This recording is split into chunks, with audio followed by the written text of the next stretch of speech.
Hey, hey, hey, everyone. Welcome, welcome. I'm Mia Voss, and you're watching the Mia Connect Power Chat, and we're going to be getting our Learn On today. Isn't that like the worst English ever? Get your Learn On for the education show. So, yay! We got a big old crowd ready for everybody, and we're waiting for my brother Rob Copeland to come back in. He is having some technical difficulty, but we figured we'd get started, right, ladies? Absolutely.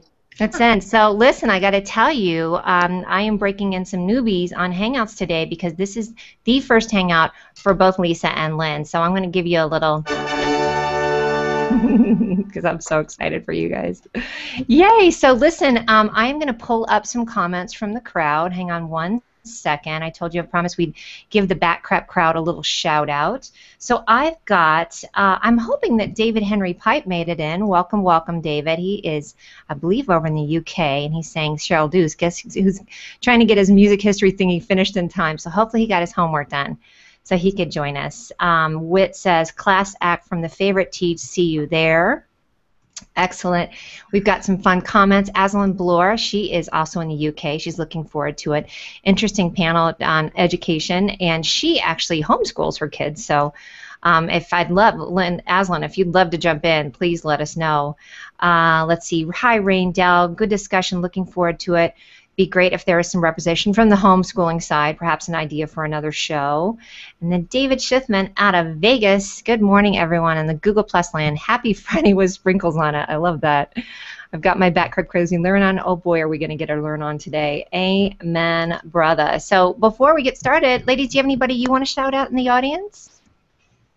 I don't have an audience. I don't know. You do now. I was going to say hello to the folks across the pond.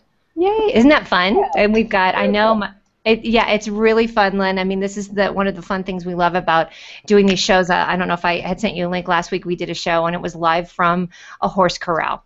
It was from a horse barn, and we had people just connecting with one another all over the place too. So let's see, and we do have Nazim Beltran. He's out of Italy, is in the audience too.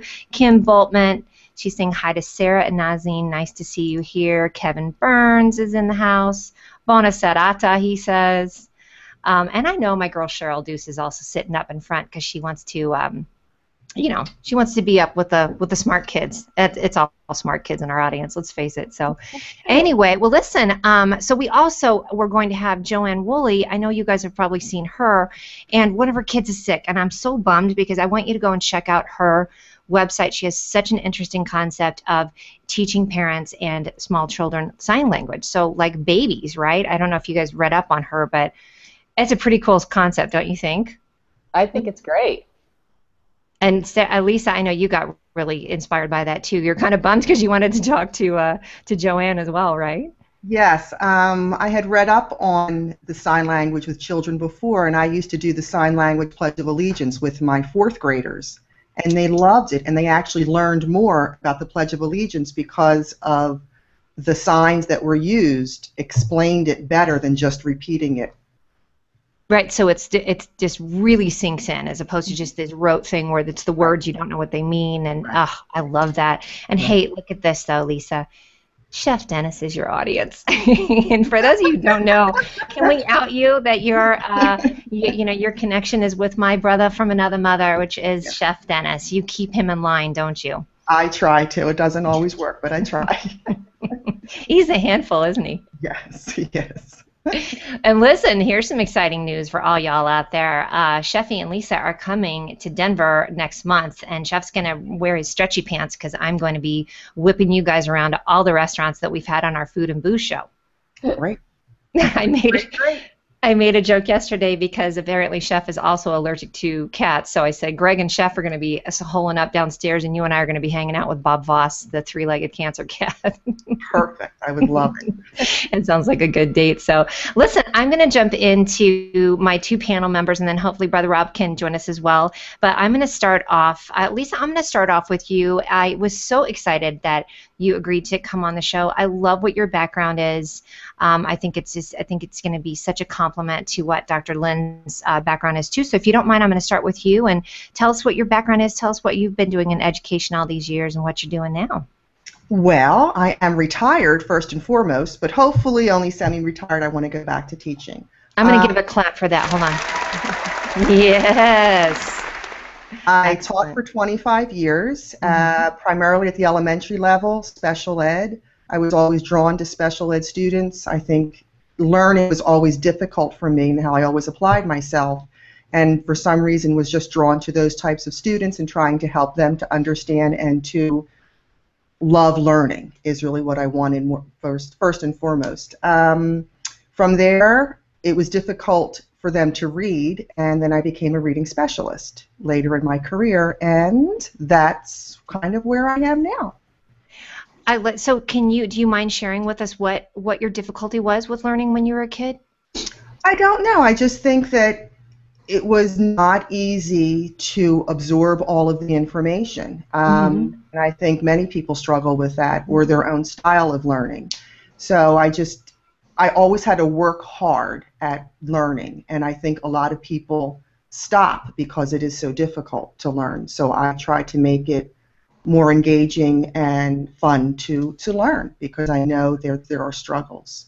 As a teacher, I always said that I was a Velcro teacher. I just threw everything at the kids, and whatever stuck, that's what I taught that particular student, because you can't do a one-size-fits-all, especially with the special ed population. Oh, I love that. So you took it from your own experience of the difficulty of it, which, by the way, I felt the same way as a kid, and it was so isolating. Right. Yeah, and I was always a smart kid. It was just, again, just difficult. Nothing ever came easy for me. And I wish that the other person was on, too, because one of the reading programs that I did incorporated sign language as well, because that helped the students remember better the words if they were just a word reader.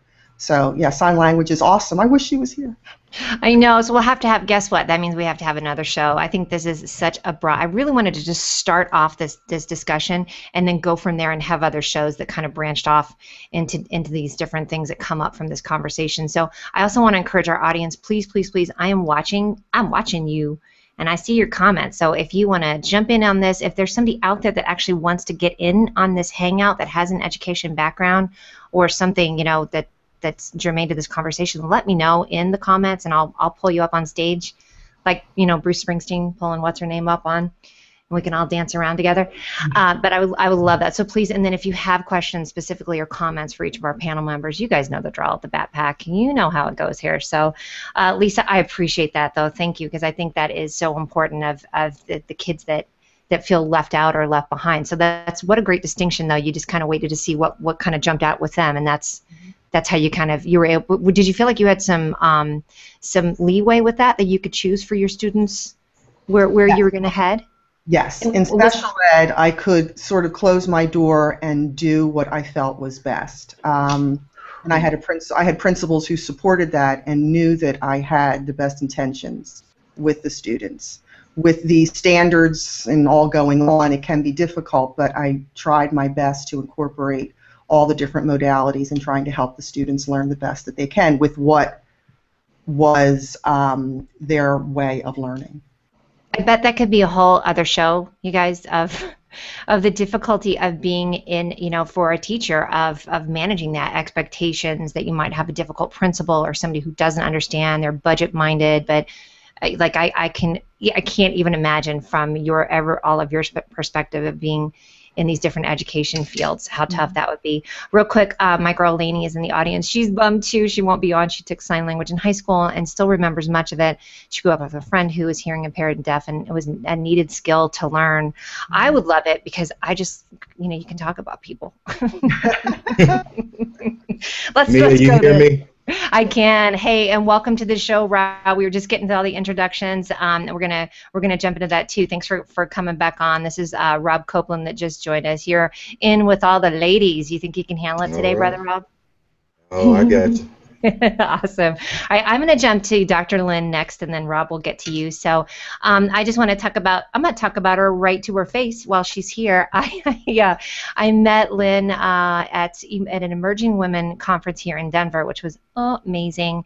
She spoke at she spoke at that conference along with a couple other women and I was, about 10 feet from you looking all nerdy, like, really? It was such a great speech that you gave. And then 2 days later, it was wonderful. Thank you so much. And I'll post that as well. I did post your TEDx talks. And then, yes, 2 days later, I saw you at TEDx Mile High and really nerded out. So I was pretty excited to get you on the show here today and talk about this. So let me get my clapper ready, because this, everybody, is Dr. Lynn Gangone. Welcome to the show. Thank you. Hold on, here's the clapper. Hold on a second. Actually, I'm going to do this because I can. Yay. And you are the Dean of Colorado Women's College at the University of Denver, correct? Did I say that right? Correct. Yay. All right. So tell us about how cool you are. How's that for a lead up? I think we're all really cool. I was actually loving listening to Lisa because, sometimes it's humorous to me that I've gotten all this education. When I was in high school, we were talking about sort of how we start out and the ways in which we're challenged. Now looking back, I realized how bored I was in high school. I'd never, if you had ever told me I would be a doctor and do all this all these years, I would have been like, there's no way. But what we talked about earlier, right? I had this great social studies teacher who just saw my potential. And Lisa, I'm sure you did that for a lot of your students as well, right? And who said, look, I know you can do more than this.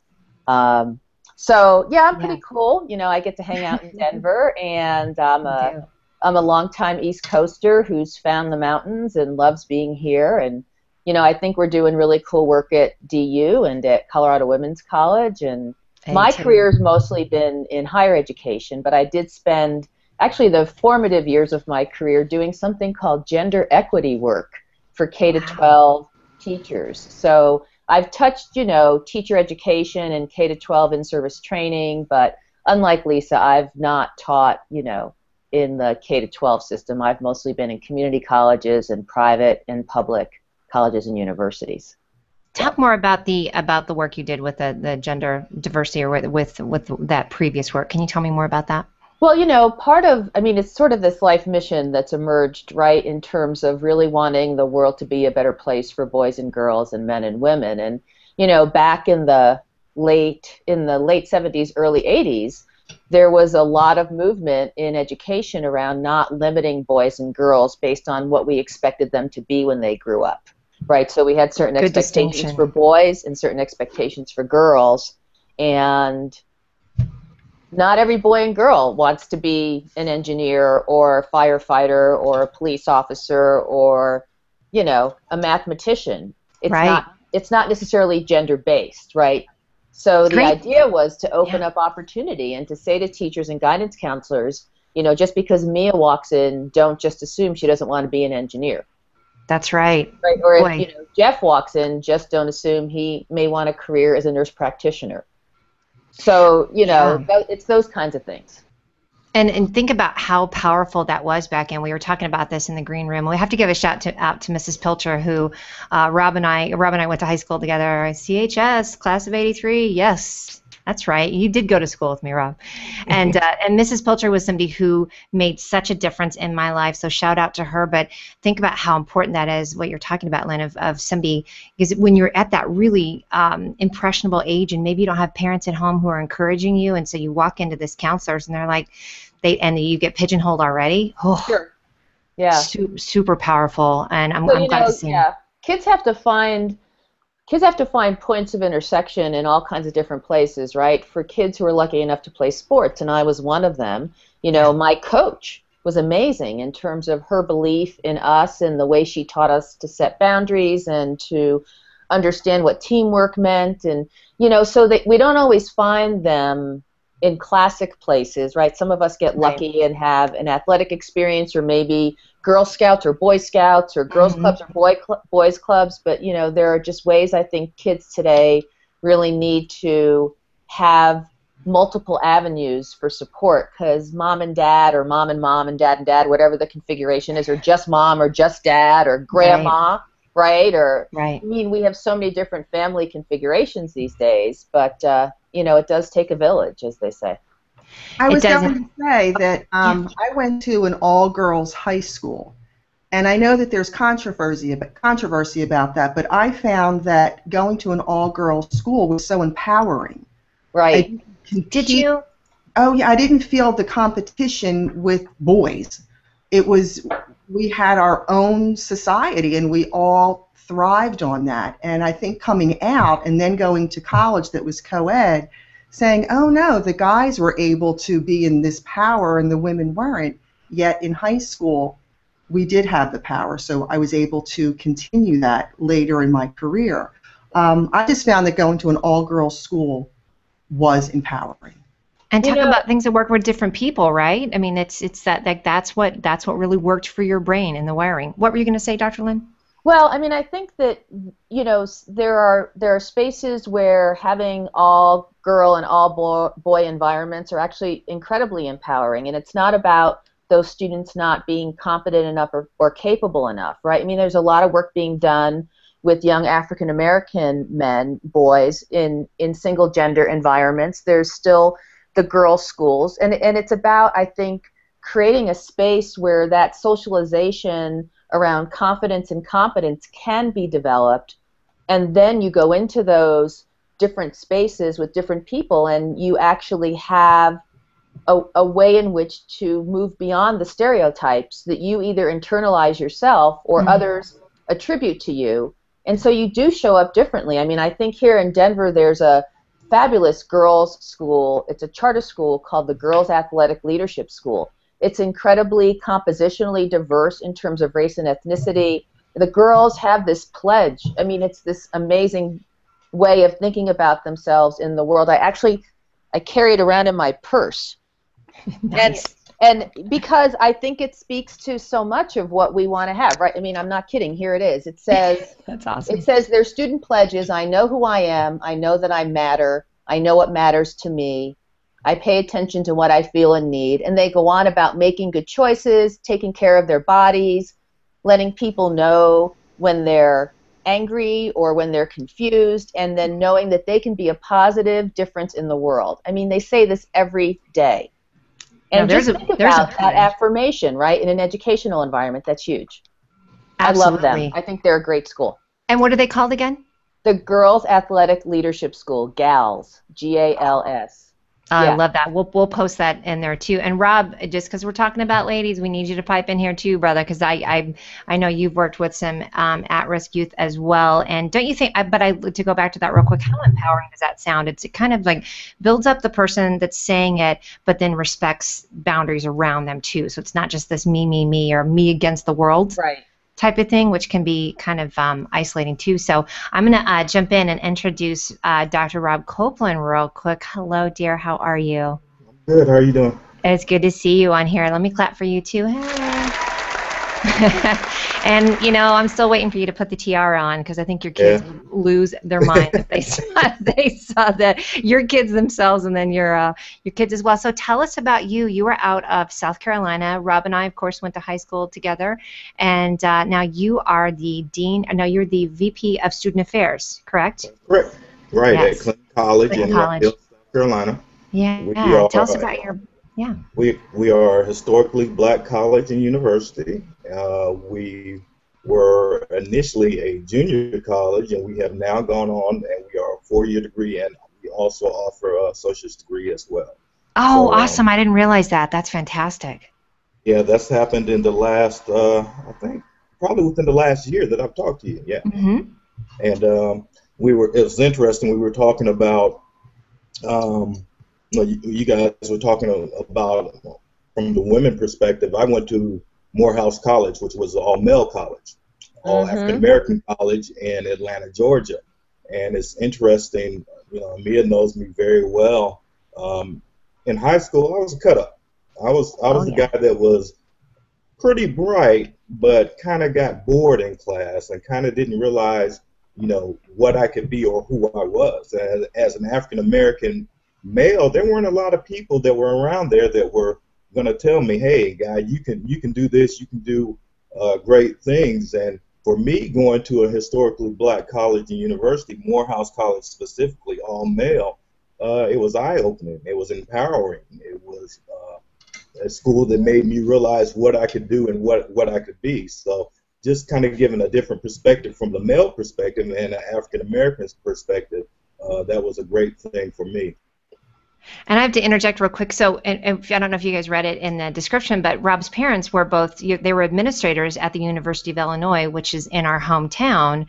And you went there briefly, but how interesting you were like, nope, I gotta break out and go. You know, we were in Illinois, and you went all the way to the East Coast, right? And then just got into a completely different place that you weren't kind of under your parents' umbrella, right? Well, I think for me, it was a thing that I needed to get away from home. I needed to get away from, you know, I was on a campus of roughly about 65,000 students, but every person on the faculty knew me as Bob and Elaine's son, so I couldn't establish my own identity. Sure. And for me, going to Morehouse in Atlanta, in a city that had a lot of diversity, it just was a good fit for me, and you know, I never regret a day of doing that.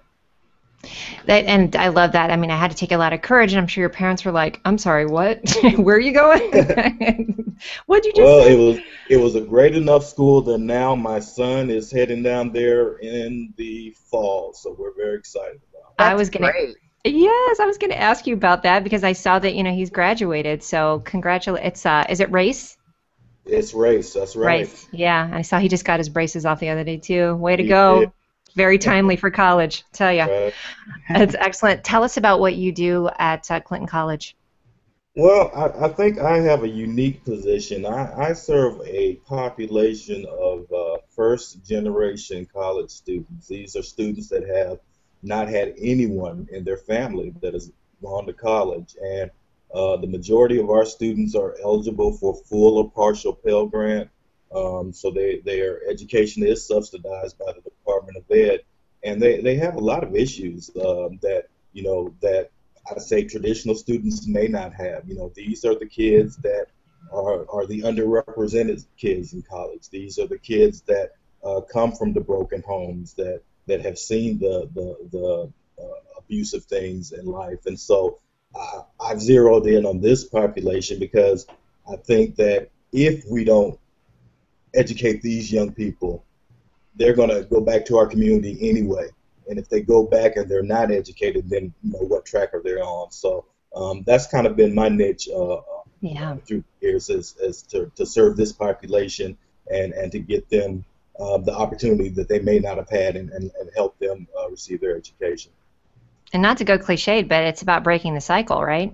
It is. It is definitely about breaking the cycle. And I think I mentioned this to you last time we talked. I've been in my position for 12 years, and I can count on two hands. I have about 12 students that are either incarcerated for 20 to 30 years or are deceased.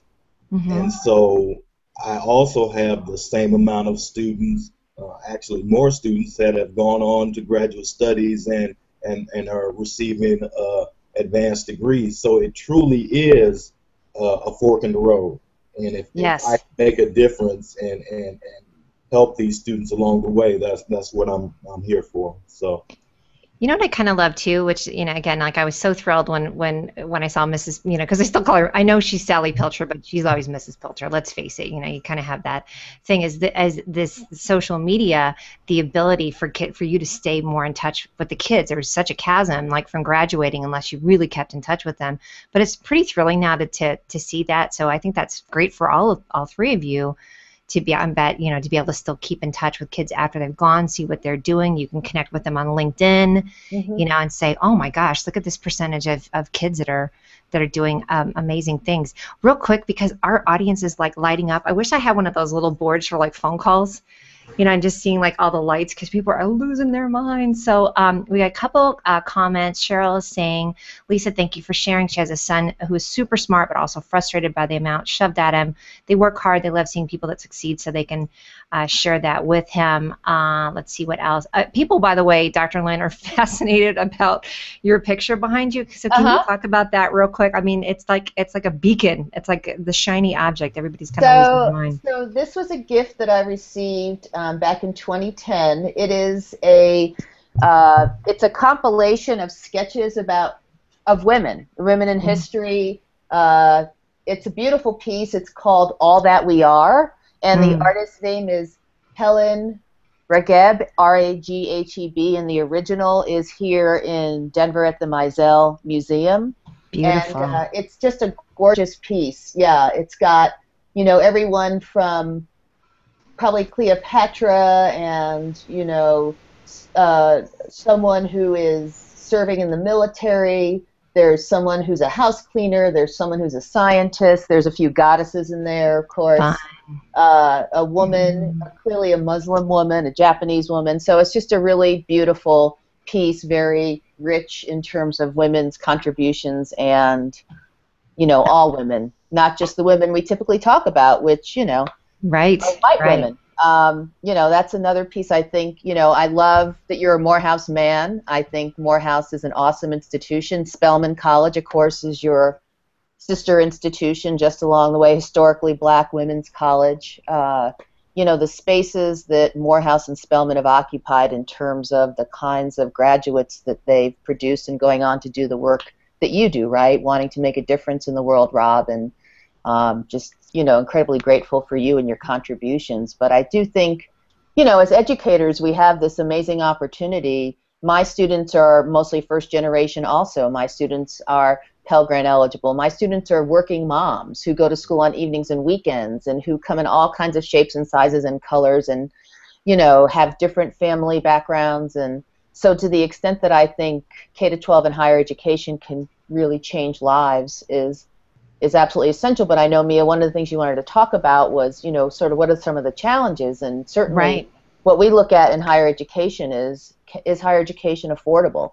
There's a way in which, many of our private colleges, I think, have amazing environments, these smaller environments where we can really invest. Rob, I'm sure you do this at Clinton, right? Your students, you invest in them. When you go to a big University of Illinois or maybe a CU Boulder, there's not those kinds of smaller spaces, yet the privates are so expensive, right? And so how do we continue to offer opportunity to all kinds of students to access higher education? There's a statistic, Mia, that today only 18%, somewhere in there, of the college-going students are students who are just graduating from high school, going directly to college, living in the residence hall, and actually finishing in 4 to 5 years. Most of the students out there are going part-time, maybe living on campus, maybe not, maybe, there's all kinds of permutations. And so it's interesting to watch higher education, and are we going to be able to adapt to a changing demographic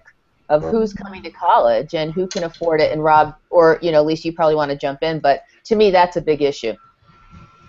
Jump in on that, please, and then I'm going to also pull up some comments as well, because that was on mine. It was funding and things like that, because you're already dealing with that of the funding of if it's private school or charter school, and then you get into that, and that's then you get a big drop off, right? You get a graduation from high school, and then there's probably a big chasm. Well, and then you also have the mindset of a younger generation. And I experienced this especially with first-generation kids. A lot of kids are coming from a background where they've had some sort of subsidy or some sort of assistance, and so you're explaining to them that the money that you're getting in full and partial Pell is basically the government's investment in you, and so you're trying to establish that mindset with them. But then also, when they're taking out these astronomical student loans, you're explaining to them that there is a time that the government wants their money back, right? And for the students that I serve, that's a difficult thing to kind of get across to them, to the fact that you need to be fiscally responsible in regards to your education. You don't take out these astronomical loans that you don't need, but you take out the amount that you may need and the amount that you're going to be able to pay back. Because bottom line, at some point in time, and I experienced it in my own education, I was fortunate enough that my parents could help me, and they did help me in regards to my undergraduate education. But when I got to the master's level, it was about me, and it was about me taking out those loans, and it was about me also being able to pay those loans back. So I was fortunate enough, and I'm close to 50 years old, but I just recently came back. I'm like, no, you're not, because that means I am. Can I jump in for a minute? Because I really want to talk about this, following up with Rob, in terms of this whole notion of, there's a term we use called, aggregate loan limits, right? And for students pursuing undergraduate degrees across the country, the maximum they can borrow, I mean, listen to this, it's a huge amount. It's $57,000. $57,000. And part of what happens, right, is that, and I'm sure, Lisa, you probably have experienced this in the K-12 system, right? We think that what we're doing is educating in terms of this kind of intellectual space, right? History, political science, mathematics, science. But we also have to educate in the outside of the classroom space in financial literacy. Mm-hmm. Most of our younger men and women don't understand that when they sign that loan, what that means. I was just meeting with one of my students. She is so determined to finish her undergraduate degree. So determined. And, we sat across the table and I said, if I'm not educating the whole of you, if we're not having this conversation about all of these things that you've signed off on, these loans, and that you don't have an understanding of that, then I'm failing you. And I'm failing the larger society, right? So we had this conversation where literally she is going back and looking at all the loans, and she's going to understand the terms of those loans. She's going to understand the repayment and the interest rates. And this is a student, God bless her, who is like $5,000 short of her total loan limit. This is not an unusual circumstance in this country, Mia. There are so many men and women going to college, and this is why I think some of the for-profits have really been getting, I would say, some of them appropriately hammered, because students are taking out loans, they're not finishing, and they can't do anything else. They can't go to another institution because they can't afford it. They've hit their max, which is nearly $60,000. Well, let's think about this. I mean, and I think about, I always try to put myself in the student's role. And I think back on me being 19, 20, 21 years old. Mm-hmm. Well, they started sending me credit cards. And when they started to send me credit cards, I wasn't thinking about what a credit card meant. I thought about a credit card as being free money. Mm-hmm. And I didn't think about what it meant to run that card up and not have the ability to pay it off. And so at 20, at 50 years old, I understand that concept. But at 19, 20, 21, when you're just getting out there, you don't understand the concept of what it may be to pay back this student loan and what it means for the interest rate and what it means, when the parents take out a Parent Plus loan and all these types of things. You have no concept. So it is very important to educate these young people into what they are getting into, because they're investing in their education, but they also need to be intellectually, financially astute in regards to their education, and that's the biggest key for me. It sounds like it's just something that just doesn't get, it's like this double education. You're getting your education, but you need to be prepped beforehand to even figure out like that. Rob, I'm sure you probably do that a lot with yours, of like, okay, here's what would be appropriate for you. Yes, the world is your oyster, and you want to encourage everybody to, to really think big, but it's got to be a plan for that. And let me bring up this comment real quick. This is from Brian. Thank you for the panel. I'm a high school teacher of taught in a diverse, at-risk, and at a wealthy, primarily white school. At both, I've seen students, especially boys, struggle to know what to do after graduation. What's your opinion of how education today prepares students for life after high school or higher education? And Lisa, I'd love to have you jump in on that too. I know that in the primary level, we are always being schooled on how to ask questions to boys, how to ask questions to girls, how to ask questions to black boys and black girls, so that there is an equal playing field. Because as teachers, we tended to only ask higher thinking questions to the girls for reading, and then to the boys they would do higher level questioning for math. And now we're trying to bring things more on a playing field. Very difficult to do. It's just the way we grew up, but being schooled in that is very, very helpful. I can't speak for the high school level. I just know that as counselors, that's where they need to shine and to bring forth all of that types of information. And getting back to the fiscal thing, I grew up in the 60s, and we had something called PSFS. It was the bank that came, I think, once a month, and we had to fill out a deposit, and we had to learn what we would do with the money. My mother would give me like $2, and I had to learn what to do with that money, and I think that helps with being fiscally responsible. But I know at college too, I got my first like Sears credit card, and I had no idea what I was doing, and I got like a pot out of the two or a pan or something with it, because they wanted to get the college kids, because they know they're going to use those credit cards. I had a mother who was very strong on money and helping me to be responsible. So you need a guide. You need someone, instead of just going to these ATMs and pulling money out. These little kids see that and have no idea where it's coming from or how it gets in there. And that needs to be a conversation. And as a reading specialist, I hate to say it, sometimes I think we devote so much on reading right now, but we do need to look at the whole picture. We need to look at problem-solving skills. We need to look at life skills, all of those things. Yeah, the life skills. And I feel that I know that the pendulum is always swinging in education, and at the elementary level, it bangs back and forth all the time. And we need to have like a center of gravity, and that would be, what do colleges see as the problem, and then to bring that down to the elementary level. Love it. And then jump in on that, both of you as well. Because I'll actually, you know what? I'm going to jump in. I think it's got to be also not just teachers and parents, but I watched, we were talking about Temple Grandin, and she did this great thing on TEDx about that the world needs all different types of minds, and really was pushing about being a mentor.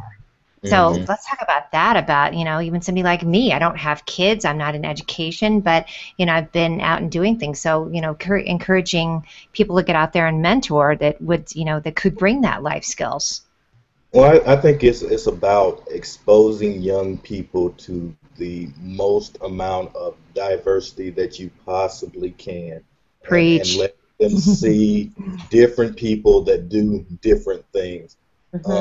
I'll give you an example. I was doing something in a underserved community, and I was working with this panel, and I was the only educator. And one of the guys on the panel, as they were doing the literature to advertise, they were referring to themselves as, if the guy's first name was Sherman Porter, something, and then it was Dr. Rob Copeland. And I was like, no, we're good. It's Rob Copeland. And he sat me down, and I, in my opinion, I was being humble, but he said, you know something? He said, it has to be Dr. Rob Copeland, because we are going in a neighborhood where these little kids have never seen anybody that does what you do. We're going into these neighborhoods where they don't even know that there is an African-American man walking around that is called Dr. Rob Copeland. And so I think that we truly do. We have to expose all of our students everywhere to different people that do great things and let them realize that, hey, you can do these things too. And I think that's one thing that I try to do as an educator, is expose my students to all types of different things out there. And then life is about choices, and it's about setting yourself up where you can make the choice that is beneficial for you. I love it how they made you shine your light, by the way. They're like, nope, nice try. Right? Like, you need to get that out there. With that, here's a great question, and you all can jump in this because, again, I know that Hangouts aren't something you've really done, but my brother Tom here in Colorado says, hi, I'm curious about how these educators think online tools like Hangouts on Air, podcasts, blogs, etc. relate to the larger world of education. Because look how, you guys are all dotted around the country, and we've got an audience that's dotted all around the world. What do you think about that? I think in higher ed that's been a huge conversation, right? We've been talking a lot about online versus on-ground learning. We've been talking a lot about hybrid learning, and I think what, the gentleman on the Google Hangout is saying is, we absolutely have to have all of these technologies available to us and understand the application of them. And I think that it's one of the reasons why I want to see more boys and girls, especially young men of color and all kinds of women in STEM, right? Because the familiarity with the gadgets, we got gadgets. My iPad's back here. I'm on my Mac. But what we can learn through those mediums, I think, is amazing.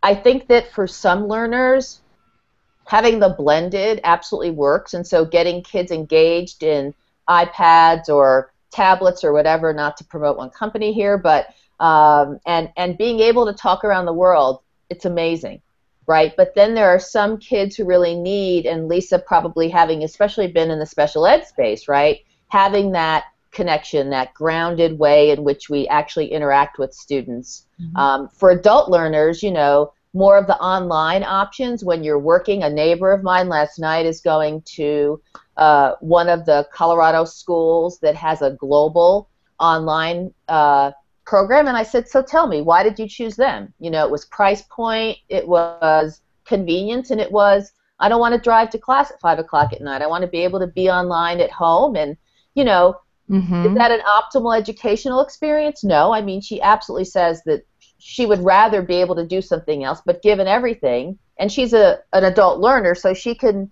manage that better, right, maybe than an 18-year-old. So I think that the technology has got to be part and parcel of everything we do, and how we use that as an educational tool can be really profound, especially for kids who are creative and bored, especially for kids who maybe have an attention disorder, but the technology helps them to kind of hone in.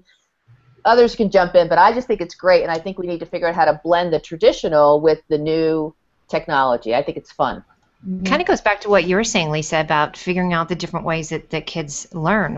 How great, because it really was kind of a one-size-fits-all, especially when we were kids. Mm-hmm. So now to have these different options, doesn't have to be one, all, or the other. And I know that it was in the gifted class in my district, they had some sort of camera, and they could talk with students from somewhere in England, and the two classes collaborated and did assignments together, and it was wonderful.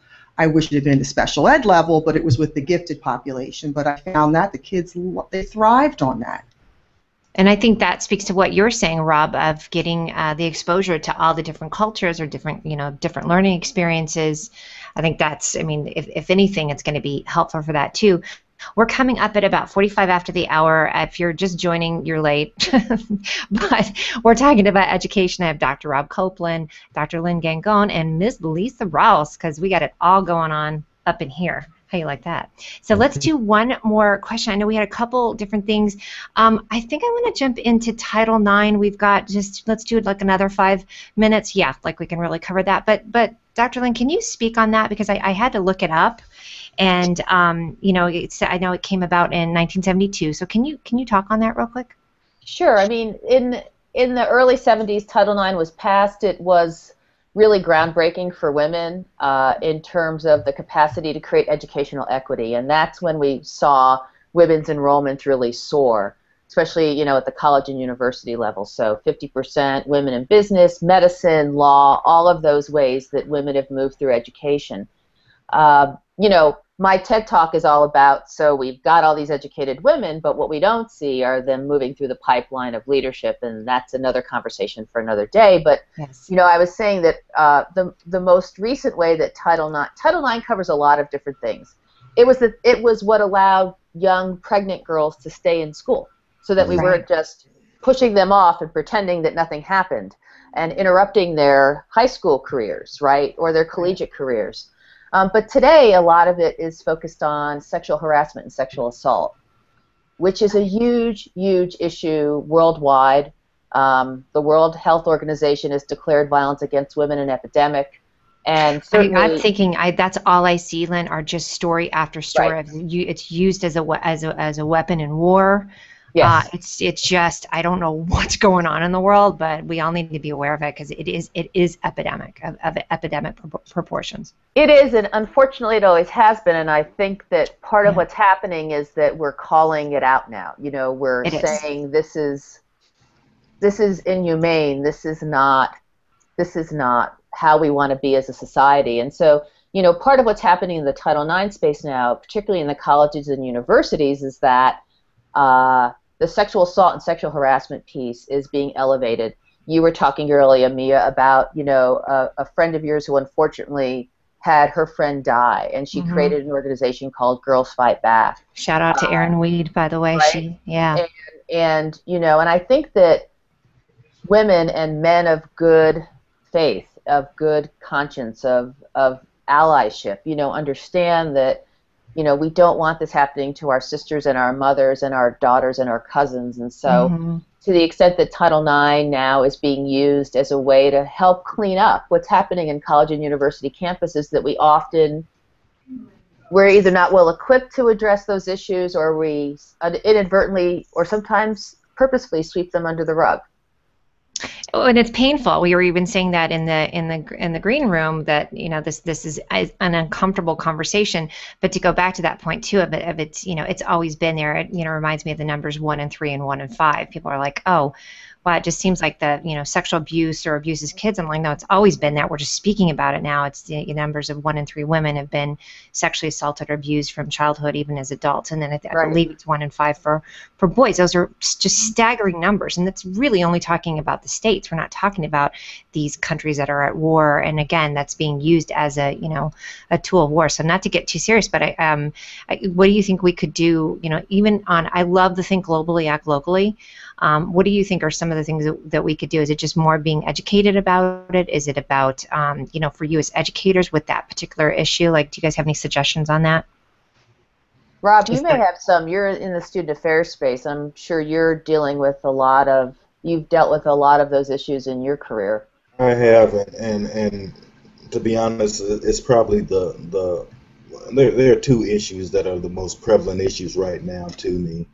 And one is, of course, the sexual assault issue that you're talking about, and then the other one is the simple violence that takes place on college campuses. These are the issues that I'm dealing with. Yes.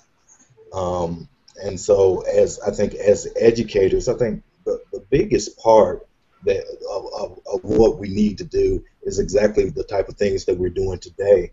We need to be proactive instead of being reactive to everything. Yes. And sit down, and we need to talk, and we need to discuss, and we need to devise, and we need to do all these things and implement. We need to put things in place, but we need to communicate with each other, because Clinton College, as small as it may be, I can get input from somebody that's at the University of Southern California, and they can get input from me, because we're dealing with the same types of issues.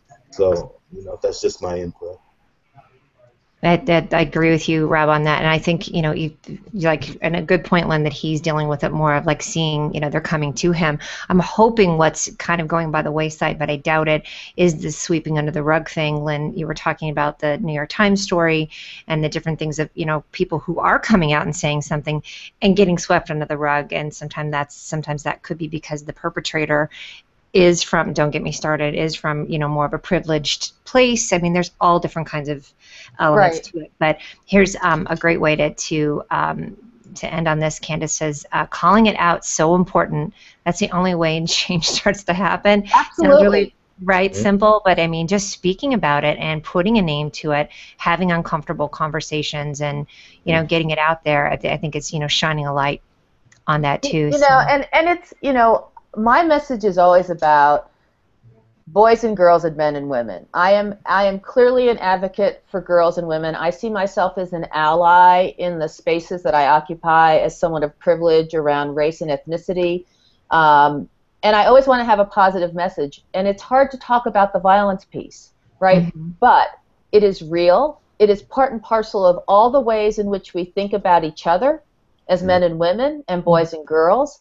And if we don't talk about it, nothing will change. So right on to that comment, we have to elevate the conversation, as difficult as it is. Yes. And I'm grateful that there are colleagues who agree with that and men and women who agree with that around the world, because it is going to change if we just start talking about it. Absolutely. And everything from Lisa, the age that Lisa was teaching, I mean, that, and even more so at that age, right, Lisa, of empowering these kids that may not have that empowerment from home, of of speaking out, which I love, going back to that pledge. Like that would be great to have that pledge at the age that that Lisa's working with. Yeah, go ahead, Lisa. Sorry. I just think that it is, I don't know how I feel about it, but we do the whole thing on bullying at the elementary level. Then it becomes, I fell down, I'm being bullied. And it starts to get almost out of control and not used for its specific purpose, so that when something happens at college, you are not the victim and you do speak out, and that you can voice your opinion in a safe environment. And we try to do it at the elementary, but I think something seems not quite right with the bullying thing right now. Well, and it's probably, and boy, could we not do an entire show on this? Hey, we could. Of cyberbullying. I always kind of joke, not having kids, I would be that mom. I would not do well. I'd come out swinging. I don't know how people deal with that with having kids. You probably have to balance that. But if you're looking to rent anyone that you need to come out and take care of business, clearly you could come and see me, because I'm a little zero tolerance on that. I think we could definitely cover that one. So listen, we're getting close to the end of it, so we're going to lighten it up. I'm so glad we got to that. We even touched on that briefly, I think, and I so appreciate all of you for jumping into that what could be an uncomfortable conversation for people. But listen, if we need to get uncomfortable, then let's do it, right? Mm-hmm. Got to make that change, as I think Michael Jackson said in a song once. So with that, I'm going to segue. We usually do, I didn't tell you guys about this, but I do a segue sometimes. It's called What's On, and sometimes we say What's on the bottom, and I have you show what wearing on the bottom. But I think because you guys are all smarty pants, I want to know what book is on your bedside table that you're reading. So tell me what you guys are reading. What's on your table? What's on your reading list? Good question. I just finished The Book Thief. I love The Book Thief. And then I am just reading a fun book by Ellen Hildebrandt. It's just a fun book that takes place in Nantucket. Nice. Well, it's summertime, girlfriend. You gotta get that combo plate. What about you, Dr. Lynn? That's awesome. I'm actually, it's funny. So here's what I've got, because I've been borrowing from the public library. Denver Public Library has a great e-books section, and so I'm reading a book right now that I actually don't know the title of, which is a little scary but true, and I'm enjoying it. But what I have coming through on my loan thing, which I'm really actually, I've been waiting for this one book for a really long time, The Goldfinch, right? And it's huge. And I don't even think I'll fall asleep every night before I finish it within the amount of time I'm borrowing it. And then the other thing I have, you mentioned earlier, Mia, that another guest on your show had talked about Game of Thrones. So I'm trying to work through the Game of Thrones series. Are you? And nice. So that's kind of interesting. And I have no idea, because I'm looking at I unfortunately have 2 iPads, and I can't see which book I'm reading right now from the library. So I don't know how I'm going to do Goldfinch and the 3rd installment of the Game of Thrones, and then finish this other book that I'm reading right now. I'm going to watch the comments really light up because I have a ton of people that love Game of Thrones. And I'm going to segue it to my brother Rob because that was your Bat Crap Crazy. The last time you were on my show was Game of Thrones. And it was right after that crazy segment, second season, when they just killed everybody off. That nutty one. That, yeah. That was bad. That was crazy. That's what I'm doing also. I'm catching up on Game of Thrones as far as reading the books to kind of catch up where the series is right now. But I'm going to sit here and I'm going to sound like the consummate educator. I'm reading this guy's dissertation. This guy's named Steve Rogers. He bought his committee, so that's right now. That's what I'm looking at. That's the book that I'm reading, and so shout out to him. And we're real close, and we're getting closer. And I remember the journey, brother. Oh, Dr. Rob, good for you, because I know, isn't that just an amazing moment when you're with a student and they're finishing their dissertation and you're so proud of them. They've worked so hard. Absolutely. Oh, my. He's going to be so excited. That's an awesome nerd alert. Yeah, you're like, I'm reading. That is really good. I am reading Freak Shall Inherit the Earth from Chris Brogan, who speaking of nerd alert, I just love his writing, and it really is about just following your path and being okay with being different, and I can't believe it's taken me 50 years to really get to that point of my life, but hey, better late than never, right, guys?